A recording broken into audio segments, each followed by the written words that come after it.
Hello viewers, எல்லாரும் எப்படி இருக்கீங்க? இன்னைக்கு நம்ம ஒரு விசித்திரமான வீடியோவை பார்க்க போறோம். சாவுறதுக்கே தடை விதிச்ச நாடை பத்தி உங்களுக்கு தெரியுமா? இந்த நாட்டில் இது மட்டும் விசித்திரமானது இல்லை, இன்னும் நிறைய விஷயங்கள் இருக்கு. வெளியில போகும்போது கையில துப்பாக்கியோட தான் போகணும். இங்க பூனை வளர்க்கறதுக்கு தடை விதிக்கப்பட்டிருக்கு. இப்படி பல மர்மங்களையும் பல சுவாரஸ்யமான விஷயங்களையும் சுமந்து நிற்கிற நாடு தான் லாங்கியர்பியன். இன்னைக்கு இந்த நாடை பத்தி தான் நம்ம பார்க்க போறோம். வாங்க வீடியோக்குள்ள போகலாம்.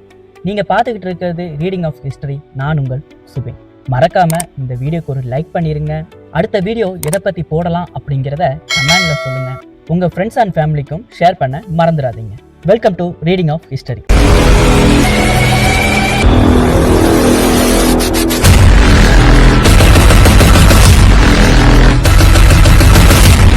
இந்த உலகத்துல நம்ம ஆச்சரியப்படுத்தும் பல இடங்கள் இருக்குது. ஆனா சில இடங்கள் மட்டும்தான் நம்முடைய எண்ணங்களையும் முழுக்க மாற்றிவிடும். அப்படிப்பட்ட ஒரு இடம்தான் லாங்கியர்பியன். இது சாதாரண நகரம் கிடையாது. இங்கு வாழ்ற ஒரு அனுபவம் மட்டும் இல்லை, ஒரு சவாலும் கூட. ஏன்னா இங்க இயற்கை தான் அரசன். மனிதன் அவனுடைய விதிகளுக்குள்ள தான் வாழ வேண்டிய கட்டாயம். இந்த நகரத்துல சில கட்டுப்பாடுகள் இருந்துகிட்டு தான் இருக்கு. சில சட்டங்களும் சில உண்மைகளும் முதலில் கேட்டவுடன் நம்மளால நம்பவே முடியாத அளவுக்கு வித்தியாசமாக இருக்கும். உதாரணத்துக்கு இங்க யாராவது இறந்தா அவங்கள இந்த நகரத்துல புதைக்க முடியாது. மேலும் இங்க பூனை வளர்ப்பதற்கும் தடை விதிக்கப்பட்டிருக்கு.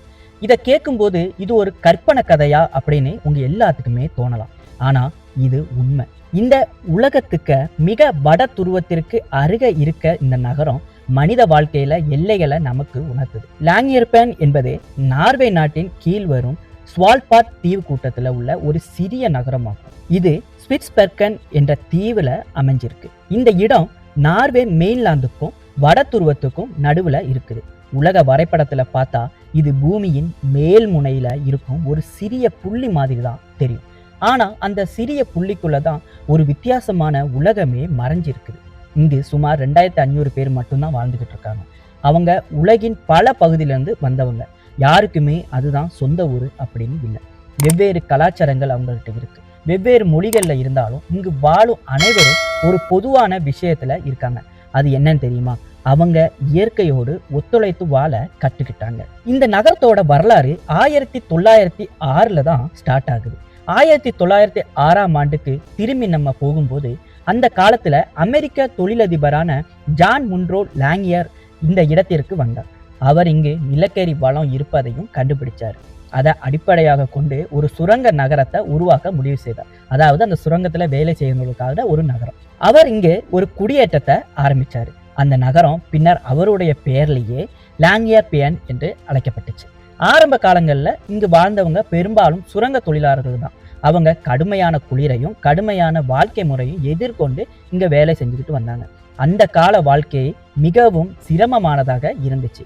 ஆனா காலப்போக்குல இந்த நகரம் மெதுவாக மாற்றம் அடைய தொடங்கிச்சு. இன்றைய லாங்கியர்பியன் ஒரு சுரங்க நகரமாக இல்லாம ஒரு ஆராய்ச்சி மற்றும் சுற்றுலா மையமாக தான் இருந்துகிட்டு இருக்கு. உலகத்துல பல விஞ்ஞானிகள் இங்கு வந்து ஆராய்ச்சி செய்யறாங்க. குறிப்பாக காலநிலை மாற்றத்தை பற்றியும் பனிப்பாறைகளை பற்றியும் அது எப்படி உருகுது அப்படிங்கிற பற்றியும் மற்றும் ஆர்டிக் சூழல் பற்றிய ஆய்வுகளும் இங்கு அதிகமாக நடைபெற்றுக்கிட்டே இருக்கு. அதே நேரத்துல உலகம் முழுவதும் இருந்து சுற்றுலா பயணிகளும் இங்கு வராங்க.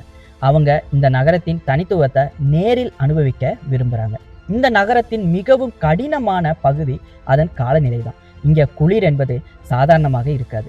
சில சமயத்துல வெப்பநிலை -40 டிகிரி செல்சியஸ் வரையும் குறையும். அந்த அளவுக்கு குளிர்ல வாழ்வது எவ்வளவு கடினம் என்று நாம் சுலபமாக கற்பனை செய்யவே முடியாது. மேலும் இங்கு இயற்கையின் இன்னொரு விசித்திரமான அம்சமும் இருக்கு. அதுதான் துருவ இரவு மற்றும் நள்ளிரவு சூரியன். வருடத்துல ஒரு பகுதி முழுக்க சூரியன் உதயமே ஆகாது. அந்த நாட்கள்ல முழு நகரமும் இருளுல மூழ்கி இருக்கும். அதை துருவ இரவு அப்படின்னு சொல்லி அழைக்கிறாங்க. மற்றொரு காலத்துல சூரியன் மறைவதே இல்லை. 24 மணி நேரமும் வெளிச்சம் இருந்துகிட்டே இருக்கும். அதை நள்ளிரவு சூரியன் அப்படின்னு சொல்லி சொல்றாங்க. இந்த மாற்றங்கள் மனிதர்களின் உடல் மற்றும் மனநிலைக்கு ஒரு பெரிய தாக்கத்தை ஏற்படுத்தும். இங்கு உள்ள மிகவும் அதிர்ச்சிகரமான சட்டம் இறப்பதற்கான தடை. ஆமாங்க, இங்க இறக்கிறதுக்கு தடை வச்சிருக்காங்க. இதன் பின்னால் ஒரு முக்கியமான விஞ்ஞான காரணம் இருக்குது. லாங்கியர்பியன் பகுதியில நிலம் முழுவதும் நிரந்தரமா உறைஞ்சுதான் இருக்கும். இதை பெர்மாஃப்ராஸ்ட் என்று அழைக்கிறாங்க. இந்த நிலத்தில் உடல்களை புதைச்சா அவங்க சிதையடையாமல் 100 வருஷத்துக்கு முன்னாடி புதைச்ச உடல் கூட அப்படியே இருந்திருக்கு. அப்படியே நீண்ட காலம் இருக்கும். இது ஒரு ஆபத்தான நிலையை உருவாக்கும். ஏன்னா பழைய நோய்களின் கிருமிகள் கூட அதில் உயிருடன் இருக்கக்கூடும். இதனால் ஒரு நாள் அவை மீண்டும் பரவ வாய்ப்பு இருக்கு. இதை தவிர்க்க தான் இங்க உடல்களை புதைப்பதற்கு தடை விதிக்கப்பட்டுச்சு. யாராவது கடினமான உடல்நிலை பிரச்சனைல இருந்தா அவங்கள உடனடியா நார்வே மெயின்லாந்திற்கு அனுப்பிடுவாங்க. இந்த நகரத்துல பூனைகளை வளர்ப்பதற்கு கூட தடை விதிக்கப்பட்டிருக்கு.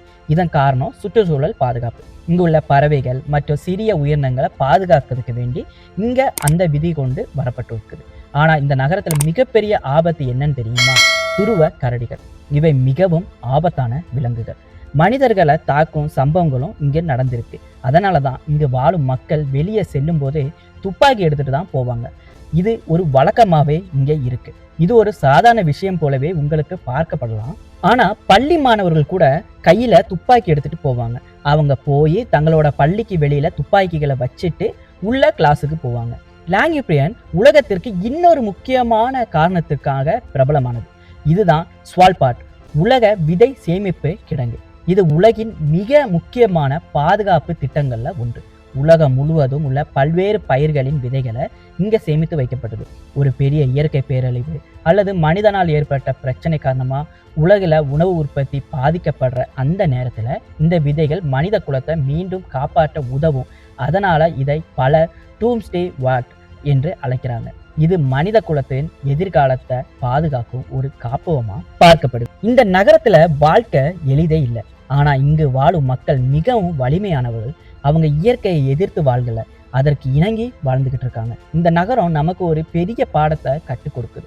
நாம் எவ்வளவு முன்னேற்றம் அடைந்தாலும் இயற்கையின் சக்தியை முழுமையாக கட்டுப்படுத்த முடியாது. சில இடங்கள்ல மனிதன் அல்லாத இயற்கை தான் முடிவெடுக்குது. லாங்கிப்ரியனும் அப்படிப்பட்ட ஒரு இடம் தான். இது உலகின் கடைசி எல்லையில் இருக்கும் ஒரு நகரம் மட்டும் இல்ல, இது மனித வாழ்க்கையின் வரம்புகளை நினைவூட்டும் ஒரு இடமும் கூட. இப்ப சொல்லுங்க, உங்களுக்கு அங்க போய் தங்கிறதுக்கு ஒரு சான்ஸ் கிடைச்சுன்னா நீங்க அங்க போய் தங்குவீங்களா? அப்படிங்கிறத கமெண்ட்ல சொல்லுங்க. இந்த வீடியோ உங்களுக்கு பிடிச்சிருக்கும்னு நம்புறேன்.